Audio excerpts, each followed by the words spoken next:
పిఠాపురాన్ని deputy CM Pawan Kalyan అభివృద్ధి పదంలో నడిపిస్తున్నారని MLA పంతం నానాజీ అన్నారు. ఏడాది కాలంలో 100 కోట్ల రూపాయలు పెట్టి అభివృద్ధి పనులు చేయిస్తున్నారని అన్నారు. కేంద్రం నుంచి రాష్ట్రానికి నిధులు తేవటంలోనూ సక్సెస్ అయ్యారన్నారు.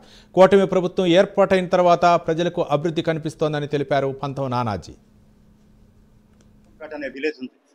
రహదారి లేక కరెంట్ లేక ఇబ్బంది పడుతున్నారు.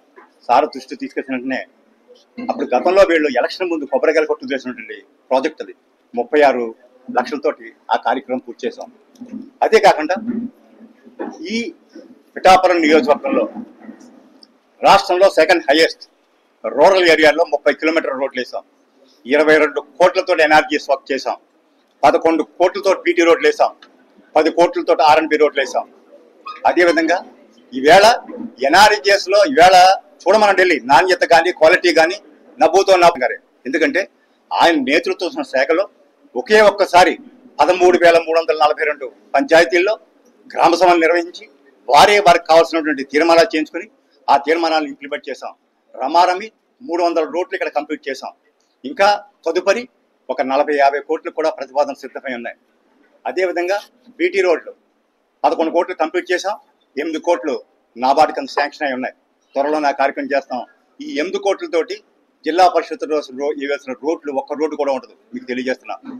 నేను ఒకసారిగా ఏదో పిఠాపురంలో పెద్ద ఆధారం ఉన్నట్టు, అంత ఆధారం ఉంటే మరి మన తుల్లో నెగ్గలిపోయావా? నేను పిఠాపురంలో ప్రతి మండలం తిరుగుతాను 10 సార్లు. ఒకసారి కాదు, 2 సార్లు కాదు, 10 సార్లు పిఠాపురం. నువ్వు ఎన్ని సార్లు వస్తే అంత మెజార్టీ పవన్ కళ్యాణ్ గారికి ఇక్కడ పెరుగుతుంది అనేటువంటిది మేము వారిని ఖచ్చితంగా పిఠాపురం రావాలని మనస్ఫూర్తిగా కోరుకుంటా ఉన్నాం. ఎందుకంటే ఆ గంజాయి వ్యాపారం ఎక్కడొద్దో తెలియజేయడానికి ఉంటుంది. మహానుభావుడు మనుషుల కోసమే కాదు, రాష్ట్రంలో పశువుల పక్షాదుల కోసం ఆలోచించేటువంటి నాయకుడు ఎవరైనా ఉన్నాడంటే పవన్ కళ్యాణ్ గారు. ఇవాళ పశువుల కోసం ఎన్ని షెడ్లు కట్టించారో ఆయన చేతుల మీద ప్రారంభించుకున్నాం. అలాగే పశువులు తాగడానికి ప్రతి గ్రామంలో నీటి తొట్లు నిర్మిస్తూ ఉన్నారు. అనేకమైనటువంటి కార్యక్రమాలు చేస్తూ ఉన్నారు. కూటమి ప్రభుత్వం ఏం చేసింది, ఏం హామీలు నిలబెట్టింది అంటున్నారు. 250 పెంచడానికి మీరు 5 సంవత్సరాలు టైం తీసుకున్నారు. ఇచ్చిన మాట ప్రకారం కూటమి ప్రభుత్వం 3,000 రూపాయల నుంచి 4,000 రూపాయలు ఇచ్చినటువంటి మంచి ప్రభుత్వం, జరుగుతున్నటువంటి ప్రభుత్వం చంద్రబాబు నాయుడు గారు, పవన్ కళ్యాణ్ గారి యొక్క నేతృత్వంలో ఇవాళ రాష్ట్రంలో బ్రహ్మాండంగా అభివృద్ధి జరుగుతూ ఉంది.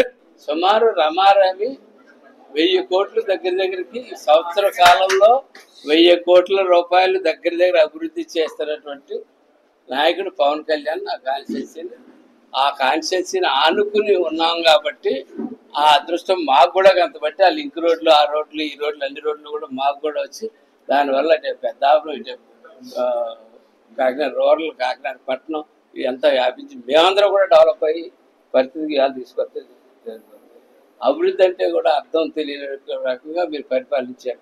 మీరు పరిపాలించేంతకాలం ఒక్కరోజు మనసుతోటి పరిపాలించిన రోజు ఒక్క సందర్భం చెప్పని చెప్తా ఉన్నాను. ఏ రోజన్నా సరే దోచుకుని తినడానికి దారిలో ఎత్తుకుంటారు. మాకు 10 లక్షల కోట్ల రూపాయలు అప్పు, 85 లక్షల టన్నుల చెత్త ఇచ్చి మాకు మీరు వెళ్తే ఈ సంవత్సర కాలంలో ఆ చెత్తను ఎత్తుకుంటూ ఈ 10 లక్షలకి వడ్డీ కట్టుకుంటూ సుపరిపాలన అందించిన ప్రభుత్వం మా ప్రభుత్వం అని చెప్పి